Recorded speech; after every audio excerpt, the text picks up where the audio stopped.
Assalamualaikum warahmatullahi wabarakatuh. Perkenalkan, nama saya Imran Panji Putra Pratama dari kelas 5 berasal dari kota Jambi. Afwan Ustaz, saya ingin bertanya beberapa pertanyaan yang sedikit mengganjal di pikiran saya. Baiklah, pertanyaan pertama. Jadi di Indonesia ini ada beberapa budaya yang mungkin menjadi hal lumrah. Contohnya seperti hal-hal pamali, dan kemudian sering saya ditemukan waktu kondangan seperti penangkal hujan. Contohnya seperti kayak cabai kemudian bawang ditusuk gitu, ya itu agak aneh menurut saya. Kemudian ya ilmu putih gitu Ustaz. Ilmu putih yang kayak melakukan amalan-amalan puasa terus mendapat ilmu kebal. Apa itu termasuk syirik Ustaz? Dan pertanyaan saya yang kedua, itu jadi ada beberapa oknum yang berasal dari golongan-golongan kiai atau ustadz, bahkan yang menurut saya memiliki ilmu agama yang dalam, tinggi bahkan. Kok bisa melakukan hal yang kejam, maaf nih Ustadz, seperti kayak kekerasan seksual terhadap murid-muridnya. Kok bisa Ustadz? Padahal mereka kan orang-orang yang memiliki ilmu yang iman yang tinggi. Dan yang ketiga, ada dalam Al-Quran itu intang surullah yang surukum. Allah akan menolong orang-orang yang menolong agamanya.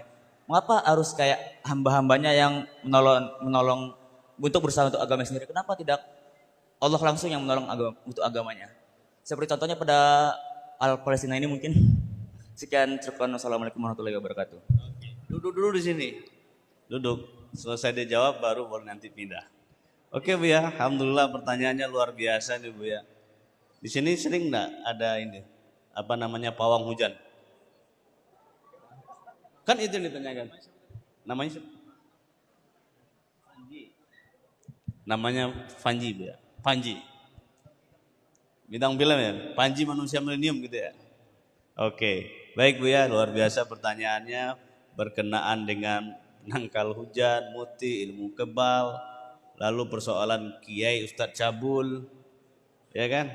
Lalu persoalan kenapa nggak Allah aja yang nolong agamanya sendiri gitu ya. Oke, silakan Bu ya. Oke, yang lain tenang, kita dengarkan jawabannya Bu ya. Yang nanya namanya siapa tadi? Panji.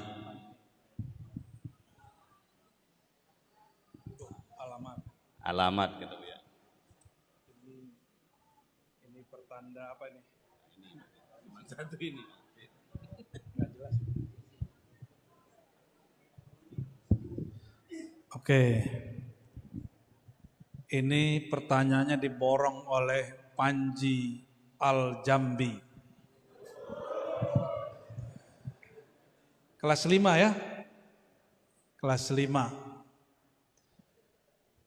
Kitabul Istisqa, bab tentang meminta di situ disebutkan hadis Nabi SAW lagi khutbah Jumat, ada sahabat nanya, ya Rasulullah, kampung kami lagi paceklik, lagi kekeringan kemarau, tolong doa.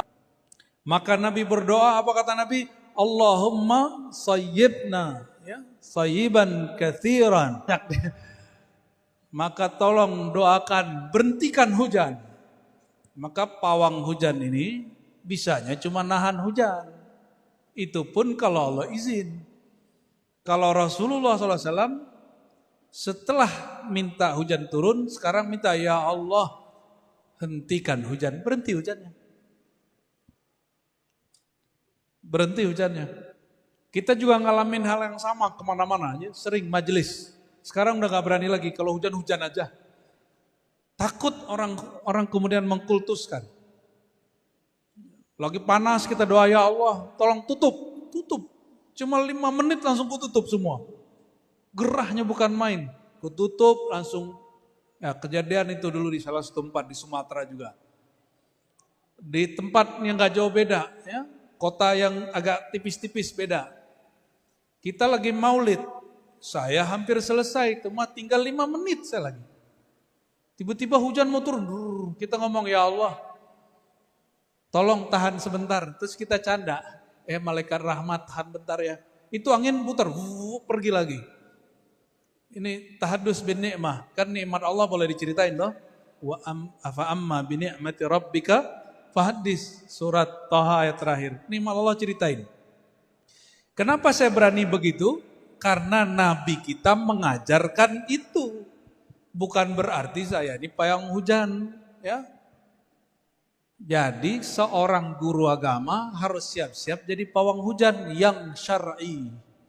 Yang apa? Yang syar'i. Rasulullah itu kalau lagi minta hujan yang paceklik, tangannya ngangkat sampai kemudian mohon maaf, ya, ketiak beliau yang indah sekali putih itu tampak. Beda kalau kita kunut kan begini aja ya. Ini langsung.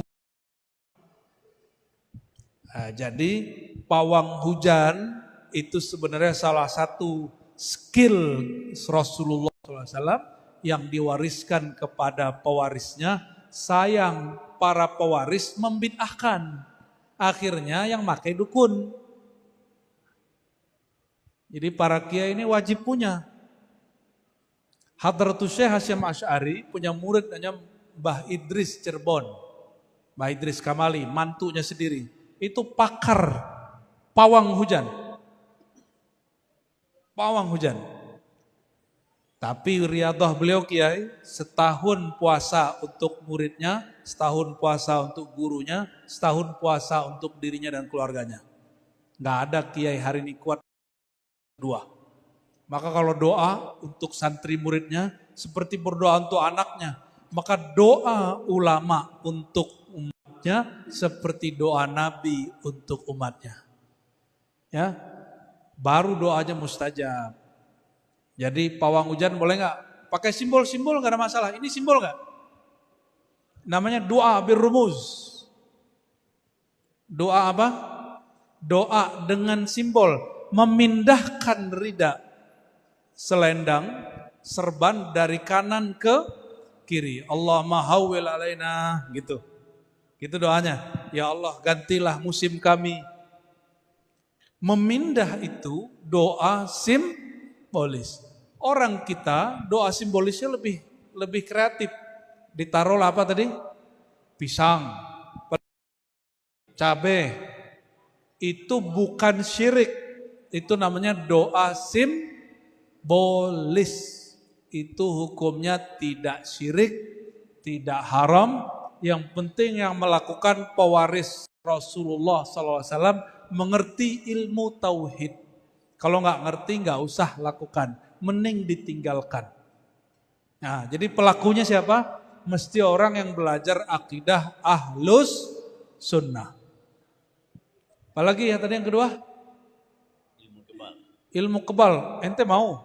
Tadi yang duduk di sini tuh gurunya, mursyidnya itu. Ada dua tadi kan? Nah, dua-duanya jago itu. Ada ilmunya. Hadis Abu Daud, Bismillahilladzi la yadurru ma'asmihi syai'un fil ardi wala fis sama' wa huwas samiul. Itu istighosah kita itu isinya. Dengan nama Allah, siapa yang bersama namanya, tidak ada yang dapat merusak, mengganggunya, memudaratinya, baik yang dari langit, malaikat, apapun dari bumi, semua makhluk, mau jin, mau hewan, mau golok, mau apapun, gak sanggup. Maka Syekh Abdul Somad Palembani itu nggak bisa ditembak, nggak bisa dibunuh oleh Belanda. Setelah pindah ke negeri Siam, baru ketahuan caranya. Beliau lagi lalai, lagi lengah, itu diputus badannya, kepala sama badannya. Ada, ya. Jadi ilmu debus itu bukan ilmu syaitan, kecuali ente bersekutu dengan syaitan. Jadi ilmu debus ini pakai Bismillahil Lazi la yadurru ma'asmi. Itu yang dibaca. Coba tanya sama beliau tadi itu. Bacaannya itu. Lalu baca Kul hu Allah dan segala macam. Ada zikirnya, itu rahasia ente gede dulu ya. Gak usah belajar debus lah sekarang. Sekarang ngaji kitab dulu. Ntar kalau mau nanti saya hantarkan ke ulama-ulama pewaris Bismillahil-lazi la yadurru ma'asmi. Itu ada ya. Yang tempat duduk ente tadi tuh. Masih ingat gak yang ada jenggotnya tadi tuh? Itu jangankan ente, setan aja takut sama beliau. Ya. Apalagi yang kedua, mutih. Mutih, mutih dulu ya. Mutih itu, tahu mutih nggak? Bukan pakai bedak putih, bukan. Mutih itu makan yang hanya nabati, tidak memakan yang bernyawa. Itu namanya tirakat mutih. Mutih itu latihan ulama-ulama ahli zikir yang melakukan khalwat. Khalwat itu diri. Supaya mengendalikan nafsu. Jadi nafsu kita ini berkait dengan makan. Nafsu birahi berkaitan dengan makan hewan yang birahinya kuat. Yang suka kawin apa? Kawin mulu, kambing tuh, kambing. Apa? Kucing jangan dimakan, Pak. Apalagi sapi, kuda, ya. Yang hewan-hewan ini kan suka kawin. Kalau ente makan itu energi birahinya pindah ke kita. Maka ustadz-ustadz yang mengalami ya syahwat yang coba mutih, nanti syahwatnya bisa diatur. Ya. Tapi jangan lebih dari 20 hari, selewat 20 hari makan daging lagi. Ini pesan dari Maulana Khalid yang beliau punya murid mursyid di Jabal Abi Kubais namanya Abdullah Afandi An-Naqsyabandi Al-Khalidi. Apa kata beliau? Kalau orang mutih gak boleh lewat 20 hari. Kalau lewat 20 hari nanti energi di badannya ngambil dari tulang. Makanya orang begitu kurus. Maka biasanya di surau-surau suluk hari ke-20 makan kambing ya. Tanya sama dokter. Jadi kita tidak mengharamkan hewan bernyawa secara mutlak ya. Jadi itu boleh bahkan dilakukan setiap hari, tapi setiap hari 20 batalkan ya. Terus apa lagi? Kenapa ada kecabul? Oke. Kiai itu yang cabul apanya? Kitabnya. Bukan, apanya yang cabul? Syahwatnya. Si kiai, dia kiai baru ilmunya. Belum waman nahan nafsa anil hawa. Kiai dalam bab menahan nafsu. Jadi kiai ini macam-macam. Sama dokter macam-macam enggak? Ilmu ada ilmu fikih, orang pakar fikih belum. Yang pakar untuk mendidik jiwa belum tentu dia pakar ilmu fikih dan sebaliknya. Maka kiai-kiai baca kitab kuning ini kadang-kadang kalau tidak mau belajar cara merawat kolbu akan mengalami hal itu 1, 2. Dan itu normal terjadi. Kenapa? Ini tidak hanya terjadi di pemuka agama tertentu. Semua agama manapun akan mengalami itu. Kalau dia tidak belajar mendidik jiwa. Untuk kiai-kiai begitu wajib dia punya guru mursyid yang mengajarkan cara puasa syahwat. Wajib. Jadi jangan sibuk cuma ngajar santri, nanti ente modusin santri nanti ya. Nah, kita doakan jika itu terjadi, Allah sembuhkan itu penyakit jiwa sebenarnya, tapi orang begitu marah disebut sakit jiwanya. Padahal kata penyakit di situ bermakna birahinya lagi sakit. Bukan orang sakit jiwa, bukan ya. Nah, semoga segera Allah sembuhkan. Cari guru yang dapat mendidiknya. Nah, dan terakhir apa? Sudah. Intan surullah yang surkum. Ente lagi ngelawan Allah nih. Jika engkau menolong Allah, Allah pasti kamu gitu ya. Ini. Apa kata Nabi? Man fassaral Qur'an bi ra'yihi falyatabawwa maq'adahu minan nar. Hadis Imam Tirmizi. Siapa yang mentafsir Quran dengan pikirannya sendiri, siap-siap masuk neraka. Jadi Quran itu tidak dapat ditafsir hanya dengan bahasa Arab. Jika berkaitan dengan akidah, tafsirkan dengan kaidah ilmu akidah. Ini contoh nih, kalau dipakai logika ente, nanti Allah begini, Summastawa alal ars, Allah bersemayam duduk. Allah intan suruh ibadallah. Kebanyakan kitab tafsir hanya menyebutkan yang pertama. Intan suruh dinallah, hamba Allah, Allah akan tolong kamu. Dari mana tahu caranya? Maka baca nanti usul fikih. Ini Panji dan teman-teman nih ya. Hei yang belakang, kalian nyimak gak? Nyimak gak? Nah, tidak sembarangan kalau udah ngerti bahasa Arab langsung nerjemah. Dalam hadis Imam Muslim, hadis Qudsi, Allah berfirman, perhatiin. Ya ibadi, wahai hamba-hambaku, ya abdi, wahai hambaku, maridtu falam ta'udni. Si hamba bertanya, Allah itu asik, nggak horor kayak ustadz yang horor, ya.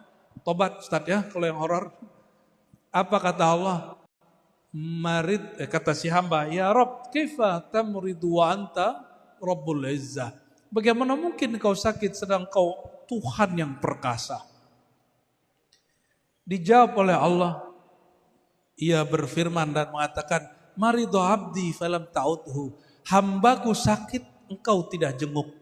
Maka ketika Allah mengatakan, aku sakit, yang dimaksud sakit hamba, itu dalilnya. Maka jika disebut intan surah, bantulah Allah, yang dimaksud bantu hamba Allah. Bahkan termasuk membantu fuqara masakin, itu termasuk membantu Allah. Nah, hadisnya apa? Innama tunsaruna bidu'afaikum. Kalian dibantu Allah karena bantu orang-orang du'afa. Cocok lah Pak Kiai ini ketua Basnas ya. Semoga Allah berkahi. Panji ini dapat hadiah enggak Bu ya?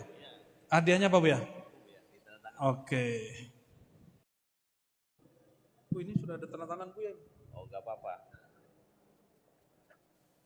Hadiah untuk Panji. Bu ya, nyerahin. Oke, Panji. Ya.